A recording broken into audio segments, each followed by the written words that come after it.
Hi students, today we will discuss a problem from chemical equilibrium. The question is like this. In equilibrium, A aqua 2 molar plus B aqua 1.2 molar, reversible arrow, C aqua 2 molar was established. Then its volume was doubled. Then the correct sentences among the following. 1. Roman 1. K value does not change. Roman 2. More forward reaction will take place.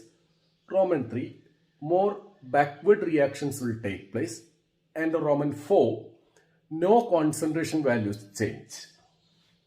See, the dilution is taking place at a fixed temperature.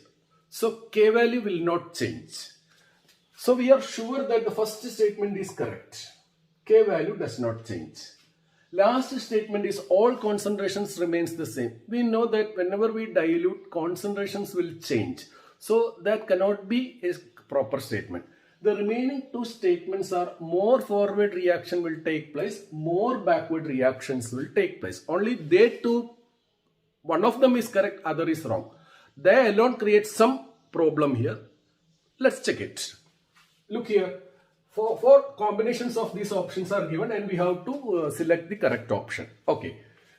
To start with, we start with K is equal to concentration of C divided by concentration of A into concentration of B. The given concentrations are not initial concentration but equilibrium concentration. You have to remember that. Okay. So you can directly substitute those values here. C 2 molar, A 2 molar, B 1.2 molar. So you get 0.83 recurring. That's the equilibrium constant. Its unit will be, unit is not required here, still I am telling, molar by molar square will be molar to the power minus 1. Okay. Now, when the volume of the solution is doubled, immediately all these three concentrations will be halved. Okay. Then at that condition, equilibrium is disturbed. So we cannot use K, equilibrium constant. Instead, we use reaction quotient Q. So we determine the Q value. Q is equal to 2 divided by 2, 1. 2 divided by 2, 1. 1.2 divided by 2, 0.6. Then upon substitution, we get a 1.6 recurring. That is equilibrium, the reaction quotient value is almost double that of the equilibrium constant value. Reaction quotient has increased than the equilibrium constant. Then whenever Q greater than K, we know backward reaction will take place to bring low down the value of Q until it becomes K. Because Q value is unstable. Only when it becomes K, it is stable. When Q value is unequal to K, equilibrium is disturbed and that change will happen in which Q slowly becomes K.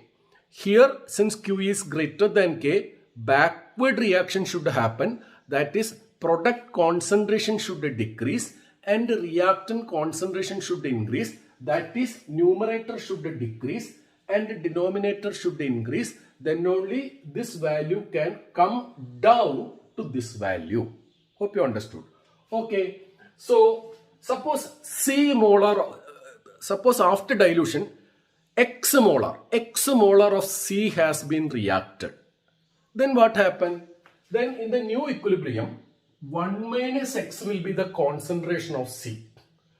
Whatever C has disappeared, that appears as A and B in equal amount. So A's concentration will be 1 plus X.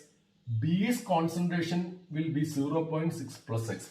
Don't mistake them to be 1 plus X by 2 and 0.6 plus X by 2. No, it is not like that.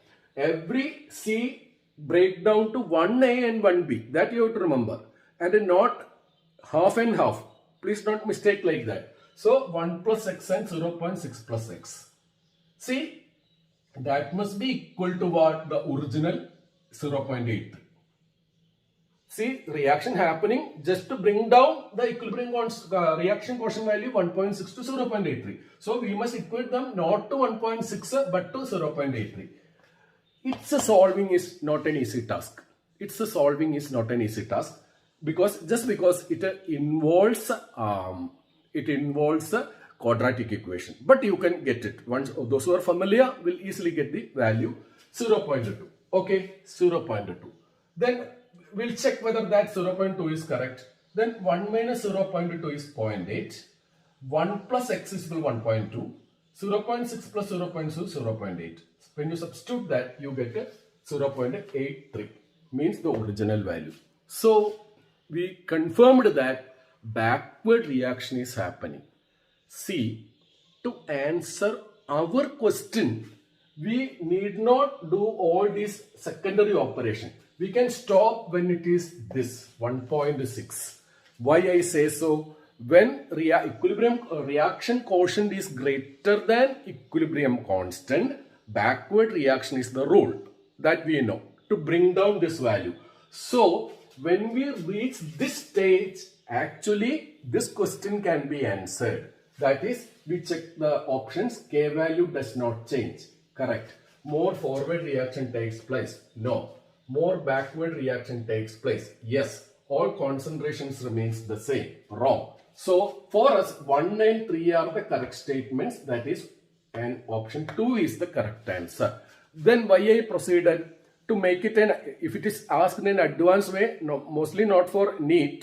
If at all such an advanced question is asked, this is the way. It involves more work, mathematics, quadratic equation solution. Then you get to 0.2. So they may, in the advanced pattern, they may ask what is the new equilibrium concentration of C, or new equilibrium concentration of B, or new equilibrium concentration of A. Then the answers will be 0.8 or 1.2 or 0.8. So that's it. Okay. ശ്രദ്ധിക്കുക, ഇത് equilibrium എന്നുള്ള ചാപ്റ്ററിൽ നിന്നുള്ള ഒരു ചോദ്യമാണ്. Equilibrium കോൺസ്റ്റന്റിനെയും reaction കോഷ്യന്റിനെയും ആധാരമാക്കിയിട്ടുള്ള ഒരു problem ആണ്. ഇവിടെ ചോദ്യം, നമുക്കൊരു ഇക്വിലിബ്രിയം തന്നിരിക്കുകയാണ്. അതിൽ A 2 molar plus B 1.2 molar റിവേഴ്സിബിളി giving C 2 molar. ഈ കോൺസെൻട്രേഷൻസ് ഇക്വിലിബ്രിയത്തിലുള്ളതാണ്. ഇനി ചോദ്യം, ഈ സൊല്യൂഷൻ നമ്മൾ ഡബിൾ വോളിയം ആക്കിയാൽ, ഡബിൾ വോളിയം ആക്കി എന്ന് കരുതുക, അപ്പൊ പുതിയ ഇക്വിലിബ്രിയമായി മാറും. ആ കണ്ടീഷനിലുള്ള കാര്യങ്ങൾ 4 ഓപ്ഷൻസ് തന്നിട്ടുണ്ട്. 1, K value does not change. More forward reaction takes place. More backward reaction takes place. All concentrations remains the same. നോക്കൂ, നമുക്കറിയാം ഡൈല്യൂട്ട് ചെയ്ത ഇക്വിലിബ്രിയം കോൺസ്റ്റന്റ് മാറില്ല. അപ്പൊ ഒന്നാമത്തെ സ്റ്റേറ്റ്മെന്റ് ശരിയാണെന്ന് നമുക്ക് ഇപ്പൊ തന്നെ അറിയാം. അതേമാതിരി ഡൈല്യൂട്ട് ചെയ്ത all concentration remains the same എന്നുള്ളത് തെറ്റാണെന്ന് നമുക്കറിയാം. എല്ലാത്തിലും മാറ്റം വരും. പിന്നെ നമുക്ക് സംശയമുള്ളത് more forward reaction take place ചെയ്യോ more backward reaction take place ചെയ്യോ എന്നുള്ളത് മാത്രമാണ് പ്രശ്നം. അതിലേതാ ശരിയെന്ന് അറിയാൻ നമ്മൾ വർക്ക്ഔട്ട് ചെയ്യാം. കെ, ഇനീഷ്യൽ കെ നോക്കൂ. C divided by AB concentration values. 2 divided by 1.2 into 2 or 2 into 1.2. 0.833 എന്ന് കിട്ടും. അതാണ് 833 per molar. രണ്ട് കോൺസെൻട്രേഷൻ യൂണിറ്റ് ഇവിടെ പ്രസക്തമല്ല, എന്നാലും ഞാൻ പറയാണ്. രണ്ട് കോൺസെൻട്രേഷൻ ടൈം ഡിനോമിനേറ്ററിൽ ഒന്ന് ന്യൂമറേറ്ററിൽ. അപ്പൊ 0.83 റിക്കറിംഗ് പെർ മോളാർ എന്ന് കിട്ടും. ഇനി നമ്മൾ ഡബിൾ ദ വോളിയം എന്ന് പറഞ്ഞാൽ ഡൈല്യൂട്ട് ചെയ്യാണ്. അപ്പൊ നമ്മൾ എടുത്ത എല്ലാ ഈ ഇക്വിലിബ്രിയത്തിലുള്ള എല്ലാ കോൺസെൻട്രേഷനും അതിന്റെ പകുതിയാവും. 2ന്റെ പകുതി 1, 2ന്റെ പകുതി 1, 1.2ന്റെ പകുതി 6.6. അപ്പൊ അഥവാ അതും ഇക്വിലിബ്രിയം ആയിരുന്നുവെങ്കിൽ ഇക്വിലിബ്രിയം കോൺസ്റ്റന്റ് 0.83 തന്നെ കിട്ടും. പക്ഷെ ഇത് ചെയ്താൽ നമുക്ക് 1.6 കിട്ടുന്ന ഡബിൾ, ആദ്യത്തിന്റെ ഡബിളാ. അപ്പൊ നമുക്ക് മനസ്സിലായി ഇക്വിലിബ്രിയം ഡിസ്റ്റർബ്ഡ് ആയി. ഇപ്പൊ എന്താ സംഭവിച്ചത്? ഇപ്പൊ കിട്ടിയാൽ നമ്മൾ ഇക്വിലിബ്രിയം കോൺസ്റ്റന്റ് എന്ന് പറയില്ല, റിയാക്ഷൻ കോഷ്യന്റ് എന്നേ പറയുള്ളൂ. ഇക്വിലിബ്രിയം എത്തുമ്പോഴുള്ള വാല്യൂവിന് മാത്രമാണ് ഇക്വിലിബ്രിയം കോൺസ്റ്റന്റ് എന്ന് പറയാം. അപ്പൊ ഈ റിയാക്ഷൻ കോഷ്യന്റ് വാല്യൂ ഇക്വിലിബ്രിയം കോൺസ്റ്റന്റിനേക്കാൾ കൂടുതലാണ്. Whenever reaction quotient value Q is greater than K, backward reaction is favored. എന്തുകൊണ്ടാ? ബാക്ക്വേർഡ് റിയാക്ഷൻ ഫേവേർഡ് ആവുമ്പോൾ കോൺസെൻട്രേഷൻ ഓഫ് പ്രൊഡക്റ്റ് കുറയും, റിയാക്ടന്റ് കൂടും. എന്ന് പറഞ്ഞാൽ ന്യൂമറേറ്റർ കുറയും, ഡിനോമിനേറ്റർ കൂടും. അപ്പൊ ഈ വാല്യൂ കുറഞ്ഞു ഇത് എത്തുന്ന വരെ ബാക്ക്വേർഡ് റിയാക്ഷൻ നടക്കും. ശരിയല്ലേ പറഞ്ഞത്? അപ്പൊ നമുക്ക് ഇപ്പൊ തന്നെ ശരിക്കും പറഞ്ഞാൽ നമ്മുടെ ഉത്തരം കിട്ടിക്കഴിഞ്ഞു. എന്താ? K value does not change എന്നുള്ളത് ഉറപ്പ്. More backward reaction takes place, more forward reaction takes place എന്നുള്ളത് തെറ്റ്. More backward reaction takes place എന്നുള്ളത് ശരി. All concentration remains the same എന്നുള്ളത് തെറ്റ്. അപ്പൊ 1ഉം 3ഉം സ്റ്റേറ്റ്മെന്റ് കറക്റ്റ് ആയിട്ടുള്ള 2 ആണ് ആൻസർ. അപ്പൊ പിന്നെ ഞാൻ പ്രൊസീഡ് ചെയ്ത് എന്തിനാ വെച്ചാൽ, അഥവാ ഈ ചോദ്യം ഒരു അഡ്വാൻസ് ചോദ്യമാണ്, എന്നിട്ട് അവർ ചോദിക്കുകയാണ് what is the equilibrium new equilibrium concentration of സിന്നോ എന്നോ ബിന്നോ ചോദിച്ചാൽ അത് എങ്ങനെ ചെയ്യും? അതിന് ഇത്തിരി വർക്ക് ഇൻവോൾവ് ആണ്. ഇവിടെ നോക്കൂ.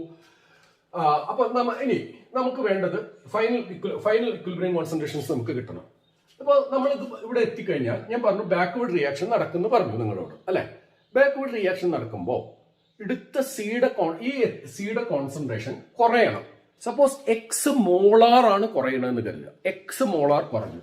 അപ്പോൾ പുതിയ ഇക്വിലിബ്രിയത്തില് സിയുടെ കോൺസെൻട്രേഷൻ 1 - x ആവും അല്ലെ. നോക്കൂ, അങ്ങനെ സംഭവിച്ചാൽ ഇതും എക്സ് വെച്ച് കൂടും. ഇത് എക്സ് കുറയുകയാണെങ്കിൽ ഇതും x/2 വെച്ചിട്ടല്ല, എക്സ് വെച്ചിട്ടാണ് കൂടുക. ഡിവൈഡ് ചെയ്യല്ല രണ്ടുമായിട്ട്. ഡ്യൂപ്ലിക്കേഷൻ നടക്കും, എ ആയിട്ടും ബി ആയിട്ടും. കാരണം മനസ്സിലായില്ലേ? അപ്പൊ എന്ത് സംഭവിക്കും? എയുടെ കോൺസെൻട്രേഷൻ നേരത്തെ ഉള്ള 1-ൽ നിന്ന് 1 + x ആവും, ബിയുടേത് 0.6 + x ആവും. എന്തിനാ അങ്ങനെ ചെയ്യുന്നത്? ഇക്വിലിബ്രിയം കോൺസ്റ്റന്റ് പഴയ 8.3 എത്തിക്കാൻ വേണ്ടിയിട്ട്. കാരണം ഇക്വിലിബ്രിയം കോൺസ്റ്റന്റ് മാറാൻ പാടില്ലല്ലോ, അതാണല്ലോ നിയമം അല്ലെ. അപ്പൊ നമ്മൾ ഇത് സോൾവ് ചെയ്യണം. സോൾവ് ചെയ്താൽ നമുക്ക് ക്വാഡ്രാറ്റിക് ഇക്വേഷൻ ആയിട്ട് അത് മാറും. അത് ഞാൻ ഇവിടെ കാണിച്ചിട്ടില്ല, അത് നിങ്ങൾ ചെയ്യുക തന്നെ വേണം. ക്വാഡ്രാറ്റിക് ഇക്വേഷൻ എക്സ് കണ്ടുപിടിച്ചാൽ നിങ്ങൾക്ക് 0.2 കിട്ടും. അപ്പൊ അതിന്റെ അർത്ഥം എന്താ? ഇക്വിലിബ്രിയം കോൺസെൻട്രേഷൻ ഓഫ് സി, പുതുതായി ഉണ്ടായ ഇക്വിലിബ്രിയം കോൺസെൻട്രേഷൻ ഓഫ് സി എന്ന് പറഞ്ഞാൽ 1 - 0.2 0.8, 1 + x എന്ന് പറഞ്ഞാൽ 1.2, 0.6 + 0.2 എന്ന് പറഞ്ഞാൽ 0.8. അപ്പൊ നമുക്ക് സബ്സ്റ്റിറ്റ്യൂഷൻ ഇങ്ങനെ വരും അല്ലെ. ഇതിന് പകരം ഇത് കിട്ടും, പക്ഷെ അത് ചെയ്താലും 0.833 എന്ന് കിട്ടും. അപ്പൊ എന്താ മനസ്സിലായത്? 0.8 ആവും, 1 1.2 ആവും, 1 0.8 ആവും, 1 1.2 ആവും, 0.6 0.8 ആവും അല്ലെ. ഓക്കെ, അപ്പൊ എന്ത് സംഭവിക്കും? ഇത് 0.833 തന്നെയായിട്ട് നിലനിൽക്കും. അപ്പോൾ നമ്മളോട് അഥവാ ഇനി ഈ ന്യൂ ഇക്വിലിബ്രിയം, അത് പ്രത്യേകിച്ച് JEE ആവുമ്പോൾ ഉള്ള രീതിയിലുള്ള ചോദ്യം. കാരണം മാത്സ് ആവുമ്പോൾ ക്വാഡ്രാറ്റിക് ഇക്വേഷൻ ഒക്കെ നിങ്ങൾക്ക് ഫെമിലിയർ ആയിരിക്കണം, അങ്ങനെയാണ്. അപ്പൊ അവിടെ അത് ചോദിച്ചുകൂടായില്ല. കൃഷ്ണന്റെ കൂടിയതാണ് ചോദ്യം. അഡ്വാൻസിൽ തീർച്ചയായിട്ടും ചോദിക്കാവുന്നതാണ്. അപ്പൊ നമുക്ക് ഉത്തരം 0.83 എന്ന് കിട്ടും. ഇപ്പൊ നമുക്കറിയാം ഇക്വിലിബ്രിയത്തിലെ എല്ലാത്തിന്റെ കോൺസെൻട്രേഷനും നമുക്ക് അറിയാം. അപ്പോൾ നമ്മൾ ഒത്തിരി ഒന്ന് ഫസ്റ്റ് പാർട്ട് മാത്രമാണെങ്കിൽ വളരെ സിമ്പിൾ ആണ് പ്രോബ്ലം എന്ന് ഞാൻ പറയും. സെക്കൻഡ് പാർട്ടും കൂടി ചേർക്കുമ്പോൾ മാത്രം ഇത്തിരി ഒന്ന് സങ്കീർണവും. ആകെ വരുന്ന സങ്കീർണത ക്വാഡ്രാറ്റിക് സൊല്യൂഷൻ വരുന്നുള്ളത് മാത്രമാണ്. Okay, see you, take care.